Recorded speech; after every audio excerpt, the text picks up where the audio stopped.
प्रदेश में आदिवासियों के घरों पर अतिक्रमण का मामला अब सियासी रंग लेने लगा है।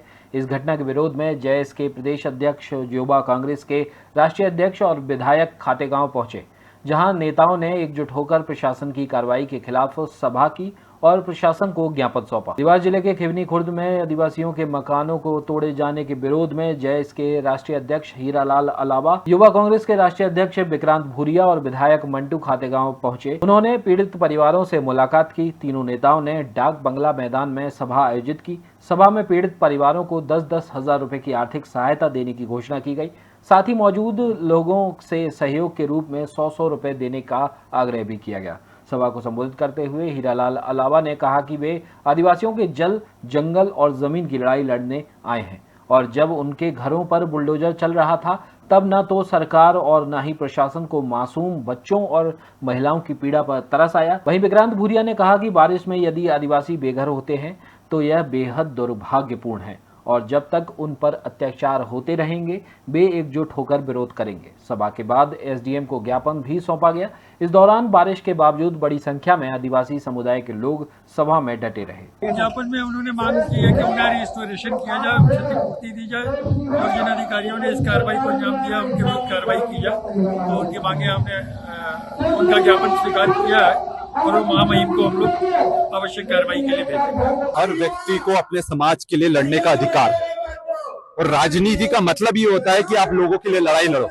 तो जो व्यक्ति अगर मान लो कि लोग को लड़ने से मना कर रहे हैं तो कहीं ना कहीं वो राजनीति खुद कर रहे हैं। और जब वन मंत्रालय, जो वन विभाग है, वो खुद मुख्यमंत्री के पास है तो मुख्यमंत्री इसके लिए जवाब देगा कि नहीं देगा? उनको यहाँ आना चाहिए था कि नहीं आना चाहिए था? विजय शाह जी को भेजने से क्या होगा? उनको खुद आना चाहिए था। यहाँ पर सांसद कौन है? शिवराज सिंह चौहान जी है, उनको खुद आना चाहिए था। आज अगर वो नहीं आ रहे हैं तो कहीं ना कहीं आदिवासियों के शोषण का वो समर्थन कर रहे हैं।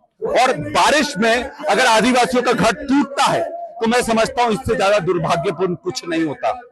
मंत्रालय माननीय मुख्यमंत्री जी के पास है और उनके वन मंत्री, उनके मुख्यमंत्री रहते हुए जिस प्रकार जो संवेदनहीनता खातेगांव के खिवनी में रहने वाले हमारे गरीब आदिवासियों पर बरती गई है, भारी बरसात में जिस प्रकार उनके घरों को तोड़ा गया है, उनको अंदर से आटा दाल तक निकालने का मौका नहीं दिया गया है। तो हमारी मध्य प्रदेश सरकार से यही मांग है कि सबसे पहले तो जो अधिकारी इस दोषपूर्ण कार्रवाई में जो अधिकारी शामिल रहे उनकी जांच हो, उनको एट्रोसिटी एक्ट के तहत मुकदमा दर्ज किया जाए और उनको तत्काल देवास जिले से सस्पेंड करके उनको घर पे बिठाया जाए।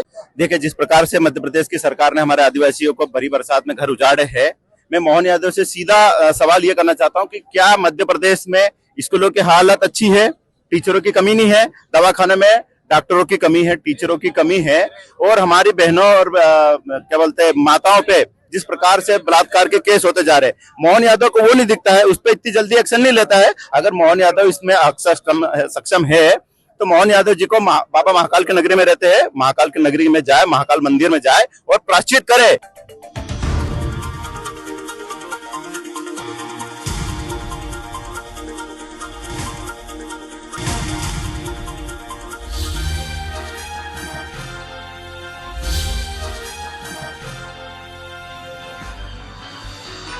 आप देख रहे हैं दखल न्यूज।